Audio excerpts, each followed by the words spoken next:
Welcome to Waking Mad, Waking Mad, the Consciousness Project. I'm your host, Ben Bruce. This is your other host, Robert Jesse Olathe. Hi. And we will talk about interesting things.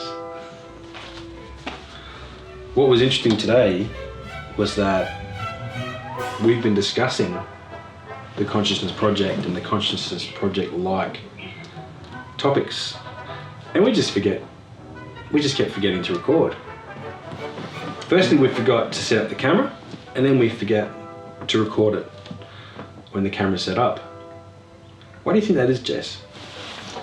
I think it's because flow or grace is there like naturally in a natural setting, and when we're comfortable with each other and we're comfortable in the discussion and we like talking about these things, one thing leads to another and we just get into it so easily. And by the way, Jess and I are brothers, so we have the same father, different mothers. Brother from another mother is actually a true saying. But in a sense, we developed a different relationship based on interest in consciousness and transformation of the personality and an interest in philosophy and so on. Separately, I think. Yeah. And then we became friends, really became mates as a result of similar interests. Only recently, really. And that's very different to just being family. Very different. It's a whole different friendship based on like-mindedness. Yeah. Even though we're different in many ways, we have like-mindedness, I think, and that's why conversation can happen quite well, especially the, to use some fancy terms, the Hegelian dialectic, the thesis, the diathesis, and the synthesis. So you get a synthetic progression, organic evolution of ideas occurring pretty naturally. Naturally, yeah. And so... Which you don't always get with everyone, do you? No, we don't. So really, we should just be recording all the time. Well, that's what's happened. Like, we started to do this project, and then the project started to do us. And that's the nature of metaphor. That's the nature of reality with intention. It just starts to happen quite magically. Whether it be dreams coming our way, or ideas popping our way, experiences coming our way. So the Consciousness Project is actually an evolution of our own consciousness as we're doing the project. Yeah? Yeah.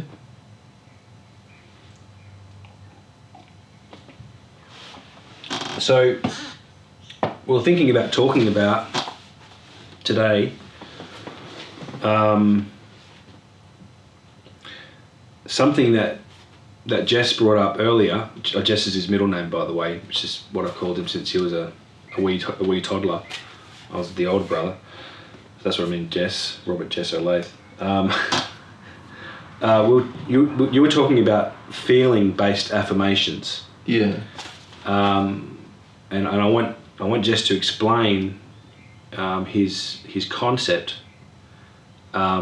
Just to preface that, people have probably heard of The Secret. You've probably heard of affirmations. Manifestations from affirmation. You repeat an idea enough, you think about something, phraseology, or even an image, a visualization. The theory is that, you're putting the idea out there and it will manifest. Yep. However, it doesn't work necessarily a lot of the time. And how come? A lot of people are disillusioned with that practice. And Jess has a rather unique way of describing what was missing from that practice. And I think a lot of it comes down to mistranslation, because you're trying to communicate in words a very abstract, experiential, even holistic, and what would you call it? I suppose the senses would be different. You're not used to those senses. It's not like you're touching something, and you can describe a texture. This is fundamentally difficult to describe using words. And we can only do the best we can do. and we'll have to use, and we discussed this today on our walk with dog earlier, allegory and metaphor are going to be required to describe some of these things, because you can't describe them in the abstract as if you were describing a bread making recipe. It's beyond that corporeal, temporal logic. Yeah. So we have to use metaphors. So the one I like to use is when you're doing affirmations and manifestation, put yourself in the shoes of your future self. So imagine, well, just be aware of yourself as you are now. How you feel, what your stresses are, where pain is, how heavy it is, all that sort of stuff. Your entire being, just being. I think it helps to close your eyes just to feel your body. Is that right? Yeah, that's right. Literally in your shoes. In your shoes, that's right. Or barefoot, as the case may be. Or in your clothes. In your skin. Which is nice. In your skin. Be in the skin that you're in now. And now think of where you want to be, what it is that you want to be. It could be that you are suffering from an illness or disease, or it could be that you just want to be a better person or have a healthier, happier life, or that you want more control or something. Think about, as in, when I say think, I mean feel, as in be in those shoes, that person which you are trying to project to. Be in their shoes as if it was you now. And what happens is you'll start to get feelings or strange phenomena. Could be physical, could be thoughts, emotional, tactile in some sort of way, abstract. But anyway, these hints or suggestions or messages, and they're very subtle. And all you have to do is listen to them. They spontaneously occur. Yeah, they're spontaneous. Oh, they're always there and you just didn't notice them. You couldn't hear them. You couldn't hear them because they're like whispers. And we drown them out in our obsessions. However, frequency-specific consciousness, the intention bolstered by a more multimodal sense of the affirmation that you're trying to manifest, feeling-based presence of where you want to be, how you want to be, whatever it is, does seem to initiate a stream of communication that comes your way, doesn't it? Yes. Yeah. Which then guides you, I gather, the directions to get to where you need to go, you want to go. That's right. And so you get stuff like maybe you feel like not eating so much, or you take stuff out of your diet, or you stop doing certain things like swearing. Or you're even saying you walk differently, or you stretch differently, or you sigh, or you yawn, or you... Yeah, you might yawn, or you might suddenly relax certain parts of your body that you didn't know were tense. Who's to say what is required in a change process? That's say right. A healing process. Who is to say if, like, moving like that just released something that was blocked, like a bile duct? And I'd answer that with, well, your body is far more intelligent. Your body, by being more holistic, right? Everything that you yourself is far more intelligent than you give it credit for. And so, but we can speed up these processes, and we can project or manifest these projections, these affirmations, just by doing that. And it takes days, and it is a discipline. But I've experienced that it works. So with regards to manifestation of a different circumstance, a different reality, consciousness is primary. There's something called the perennial philosophy, which is the evolution of consciousness. And it's like concentric circles or ripples in a pond, starting from matter, and then it goes to the next concentric layer, matter to body, to mind, to soul, to spirit, to divine consciousness. or God, if you may call it that, which is the term so laden with connotations. It's rather problematic, but you get the picture. It's an evolution of consciousness from matter. Of course, the problem with that philosophy is that how does consciousness come from matter? That's the problem. And is it beyond linear time? There's a term called teleology, which is like a telephone. The outcome is dictating the initial incidents. So what if it's the case that the end of the linear progression of consciousness was actually causing it to begin with? Who's to say that the cause was actually the primogenitor in that one-track linearity? That's a limitation of intellect and reason.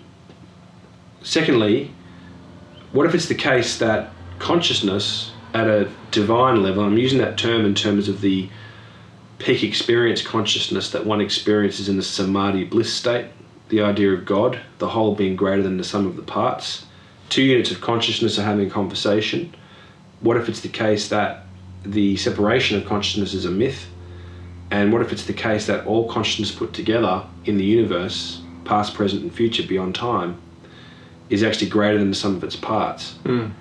So the ocean is not the same as drops of hydrogen and oxygen molecules.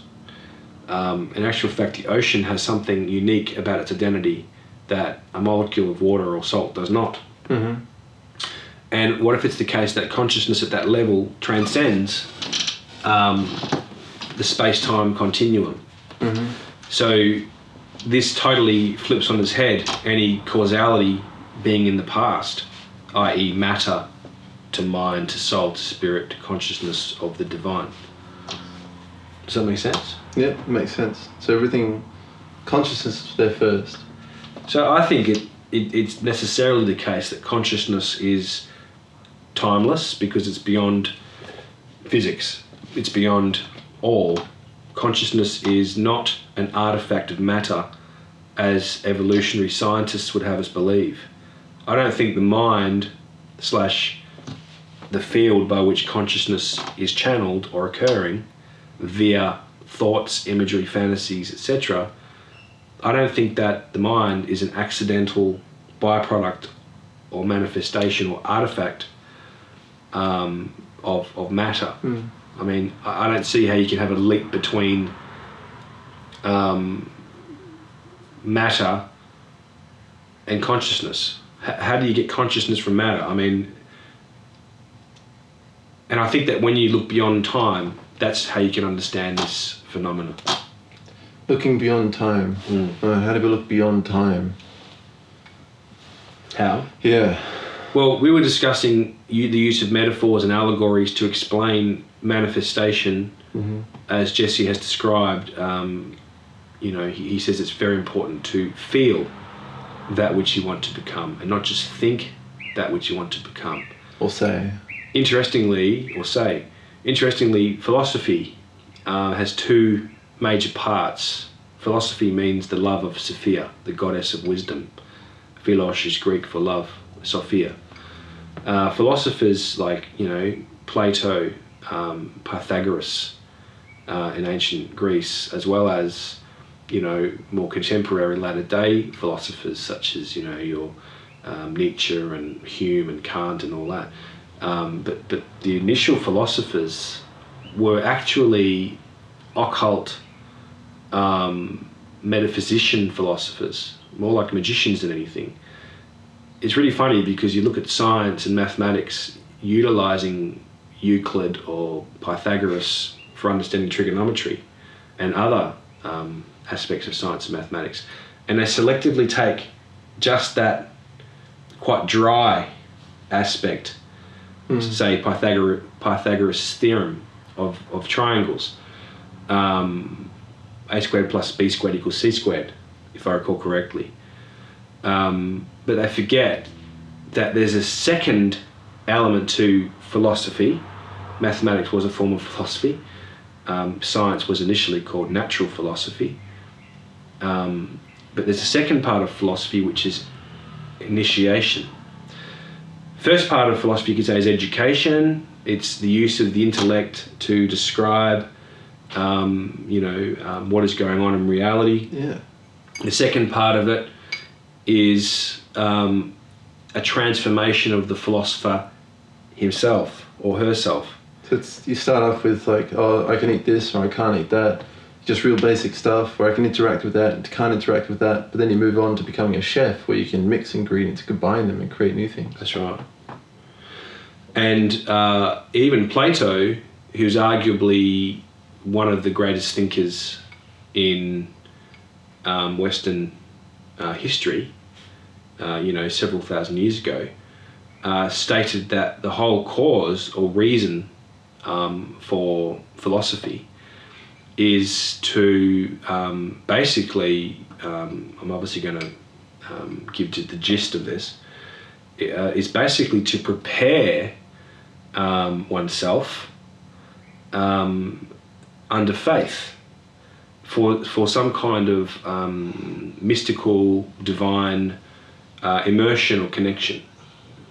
And so this is the transformation of the human being via consciousness. That is the second part of philosophy. Yeah.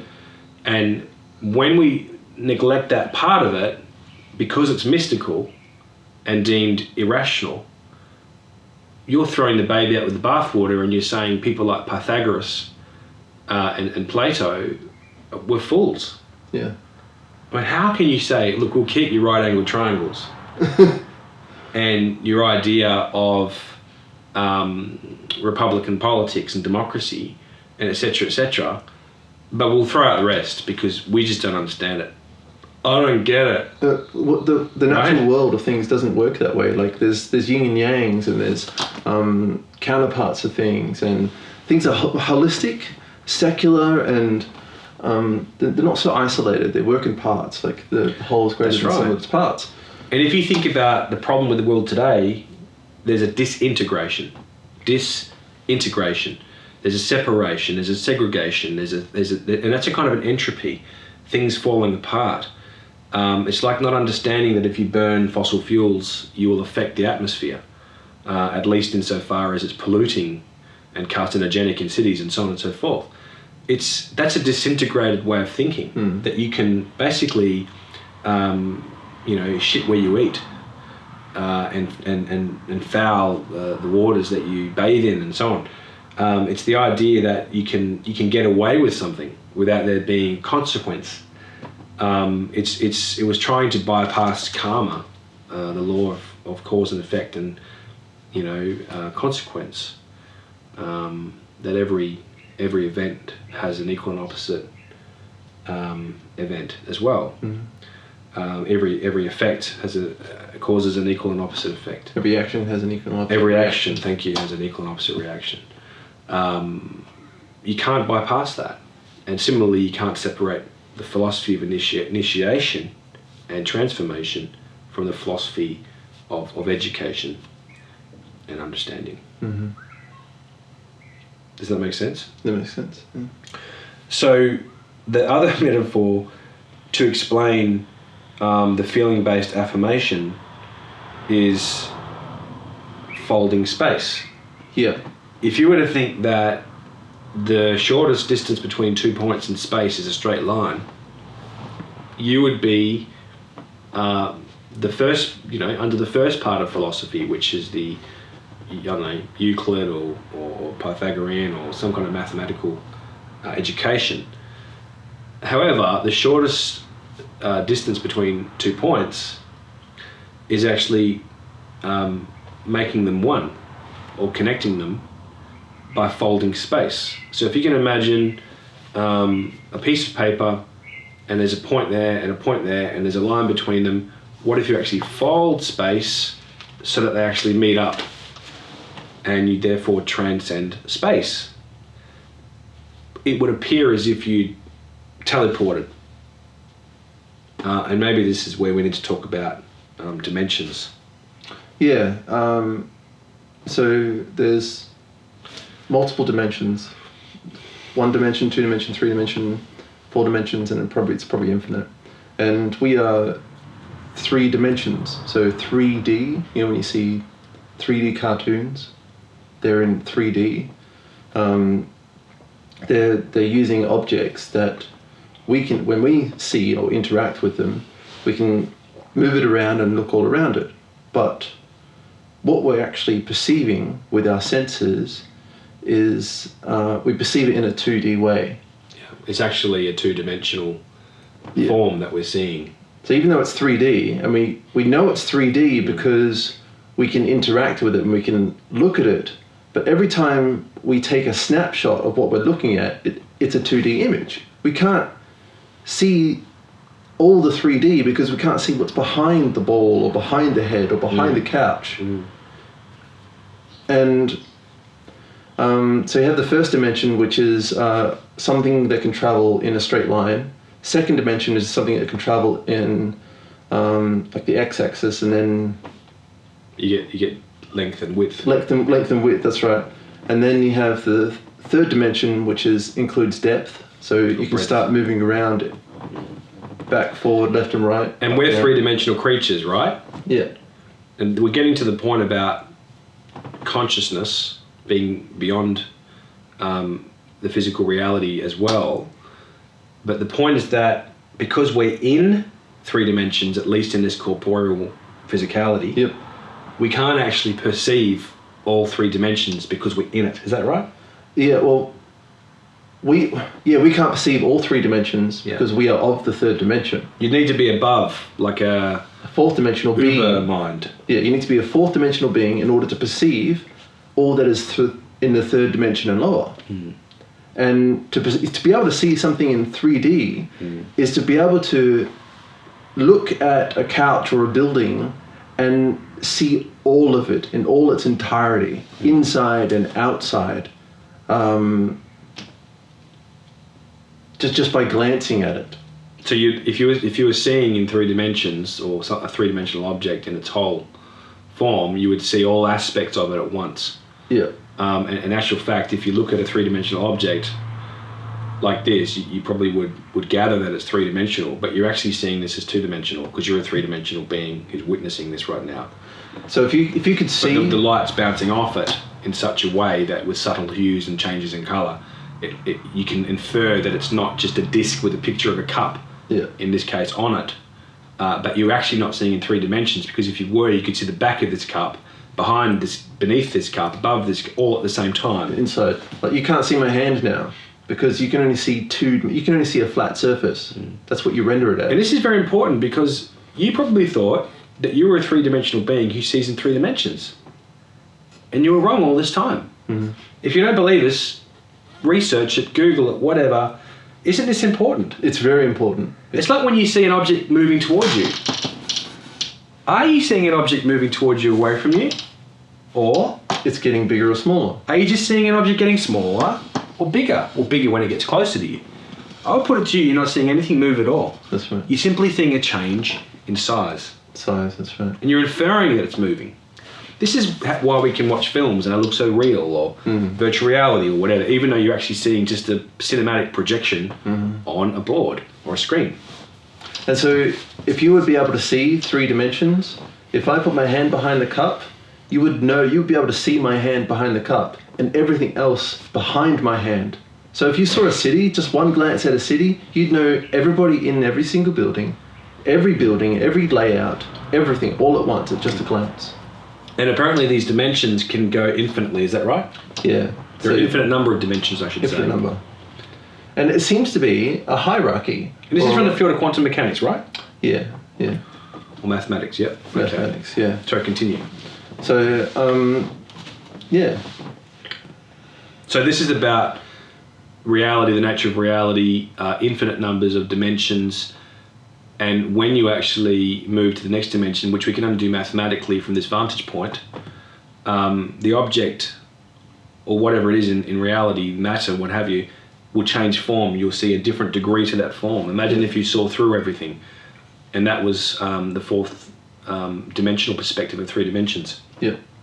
Well, that quantum leap from being a 3-dimensional being seeing 2 dimensions with some illusions and trickery regarding sense perception, which is the point of this discussion really.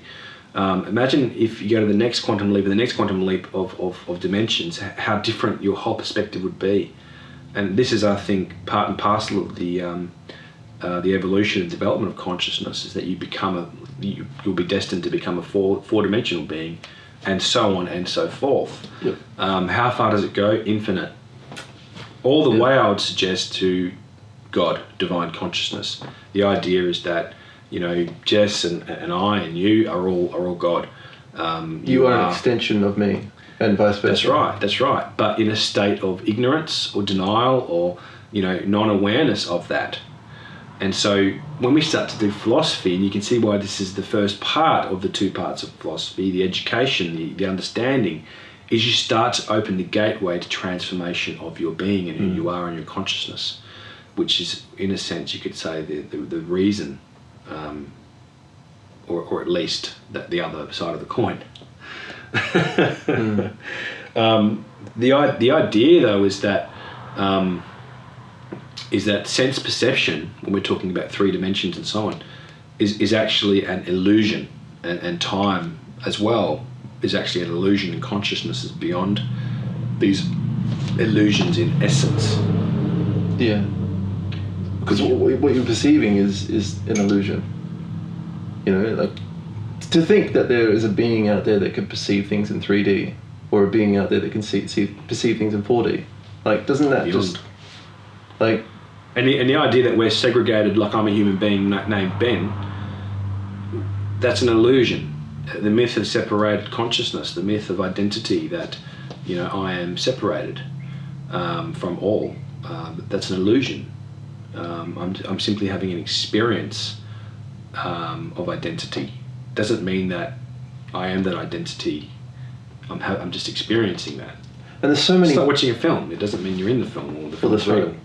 And there's so many patterns that support that idea, where like waves and mountains and the water, how it can be separate and apart, but when it's apart, like an ocean, it's an entirely new entity. But it changes in quality. Yeah, it changes. It changes to be a different quality. A different thing emerges from the same thing that was there before. It's now something different. Yeah. And this sort of takes us to the point of feeling-based affirmations and manifestation. In a sense, what you're doing is you're having a kind of a synesthesia. You're bringing together different perceptions or different sensory perceptions to thicken, just like bringing in different dimensions, that manifestation process. As Jess was saying, manifestation can occur through feeling more so than just thinking. And in a sense, that was the point of the second part of philosophy, is to transcend the tyranny of the intellect. The intellect is a wonderful tool for the first part of philosophy, but it needs to be transcended and bypassed, as per feeling and the rest of consciousness being, to emerge. You have to get out of your mind. There's a lot of things that we can't explain. And there's a lot of things that don't need to be explained, because there's a limit to intellect. There's a limit to rationale. And I think we're entirely ignorant if we think that our emotional senses or other senses are nothing, are belittled. Well, yeah, you get called neurotic because you're too emotional, and yeah, or a bohemian artist who has no, net worth value because you're not producing some widget. What about the pastiche of the art? Feeling based. There is a disrespect, isn't there? Yeah. About these other modalities beside the intellect. Absolutely. We pride intellect, and as a result, we have people growing up who are devoid of emotional education.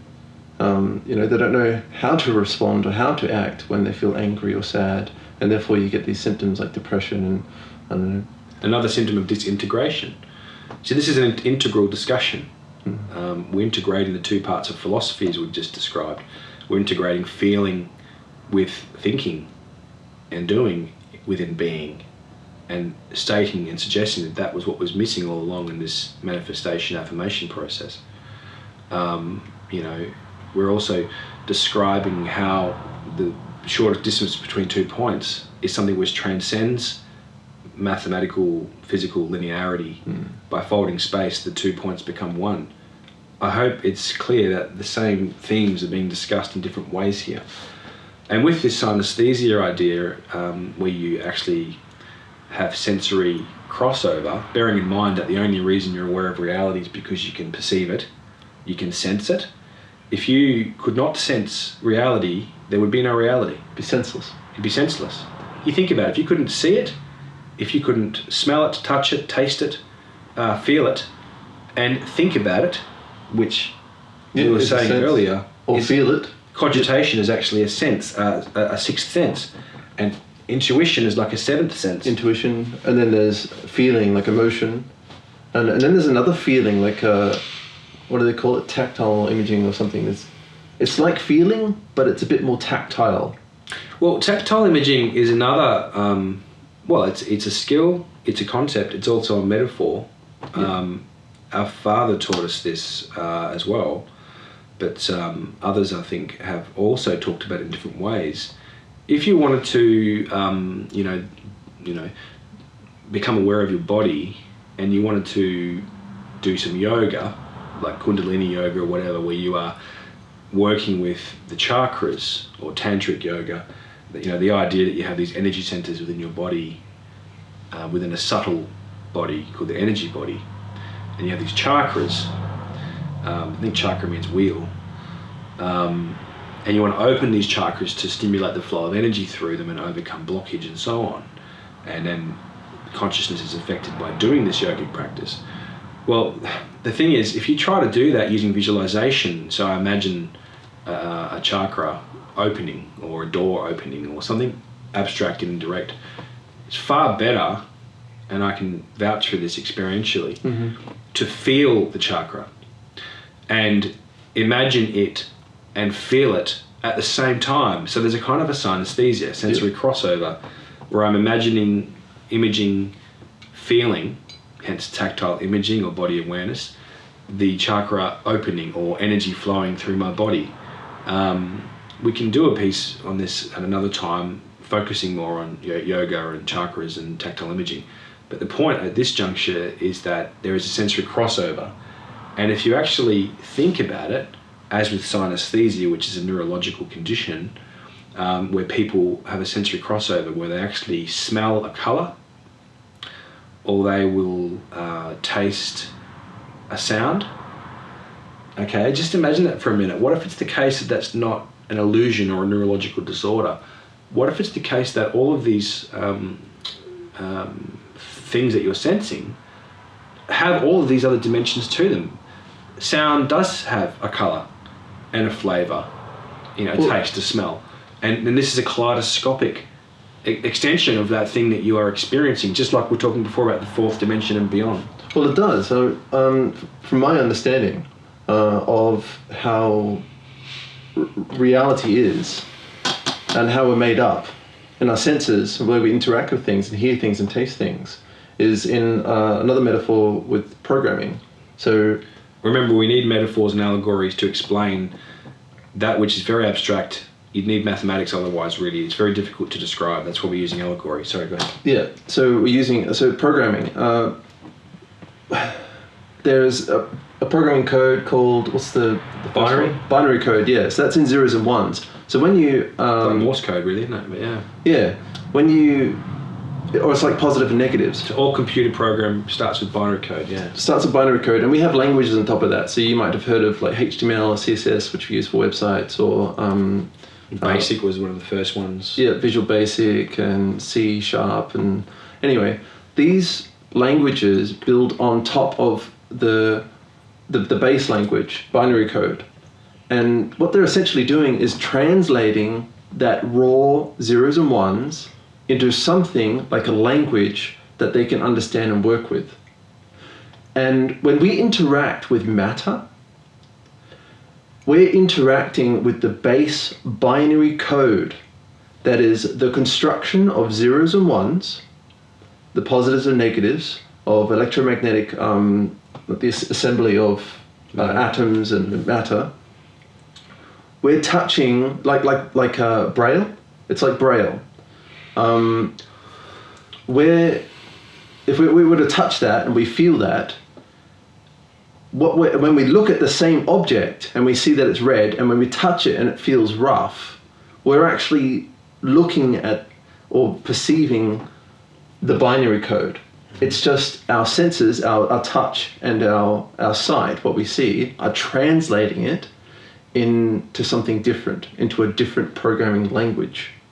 You see? But it's all the same code. Does that make sense? Was that clear? Yeah, so there's different overlaid translation programs of the underlying code. Yeah. So it's all the same stuff that we're interacting with, but we perceive it differently.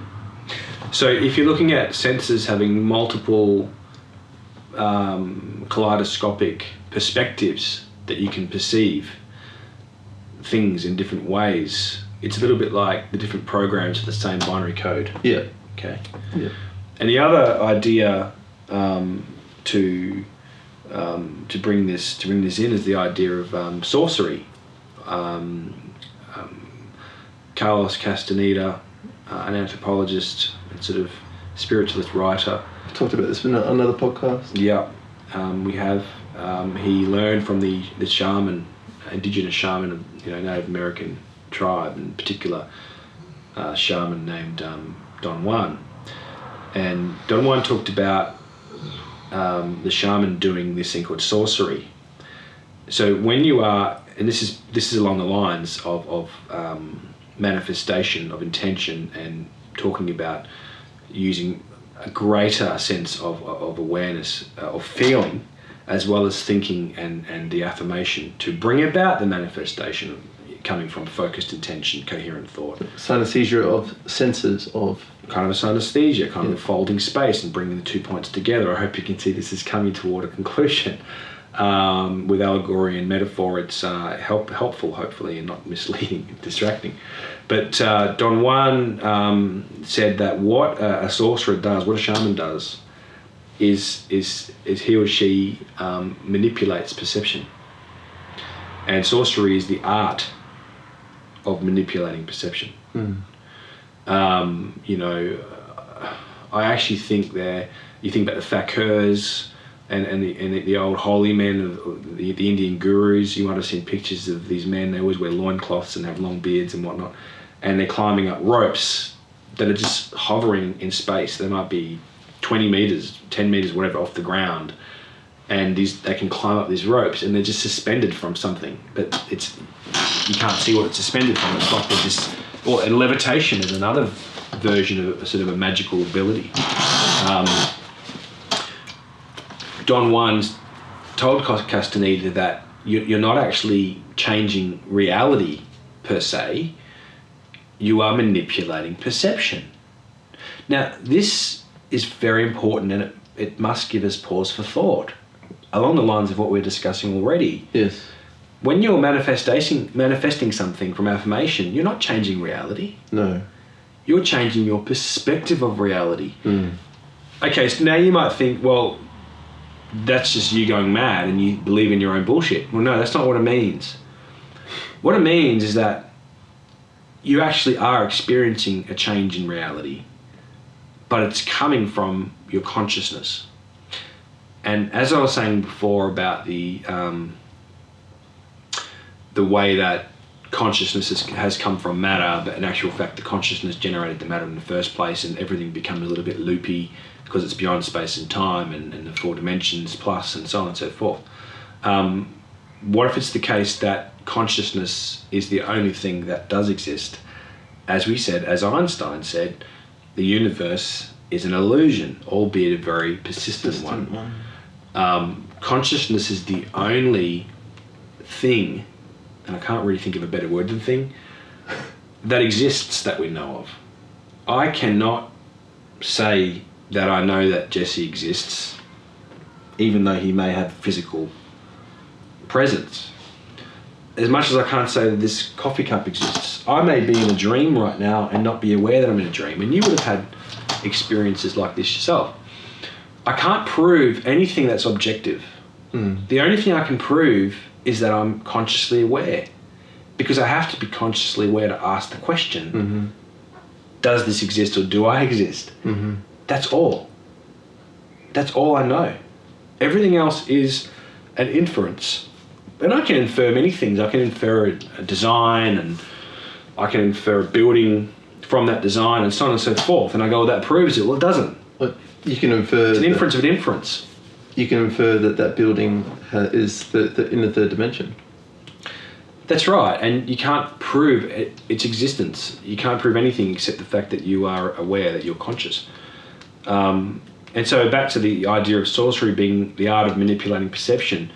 If you change your perception, and there are various ways to do this, one of them being manifestation, especially if it's a synesthesia-based affirmation, you know, you may experience that change in your reality.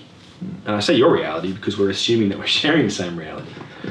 And it's coming from the fact that your consciousness changed, or you manipulated your perception, which is a modality of consciousness. Mm-hmm. Thinking and intellect is a modality of consciousness, but it's not consciousness in its whole entirety. Feeling is another modality of consciousness. Reality seems to be the field by which consciousness manifests to become self-aware. But to infer that reality exists outside of that is impossible. Mm. So when you bring together Hegelian dialectics, thesis, diathesis, synthesis, we're getting to the synthesis point now in this philosophical discussion. The love of Sophia, God bless her. You bring this all together, and when you go from education, the deductive reasoning and inductive reasoning philosophy to the initiatory philosophy, just as Pythagoras and Plato and all of those guys were, in actual fact, occult metaphysician, magician philosophers. They were far beyond just right-angled triangles and various debates and arguments about the nature of reality. They were transforming themselves at the same time. And hopefully we've added to we've contributed to how that occurs, in the sense that we're embodying the consciousness project as we're doing it. And I'm transforming right now as we speak. I'm not the same man I was several months ago. We were talking about this earlier. One of the things that's happened to me through doing this project, personally speaking now, is I've just lost interest in material possessions. I don't care anymore. Mm-hmm. I'm just not interested. I used to be quite materialistic. I might enjoy it might be nice, but I'm finding a lot of that sort of conduct, that way of life, that materialistic, decadent hedonism, whatever, I'm finding it boring. Consciousness project is now probably the only thing that's interesting. Yeah. And that's a real transformation. You could argue that it's an obsession, a fixation. I don't know. I'll leave that in the ether.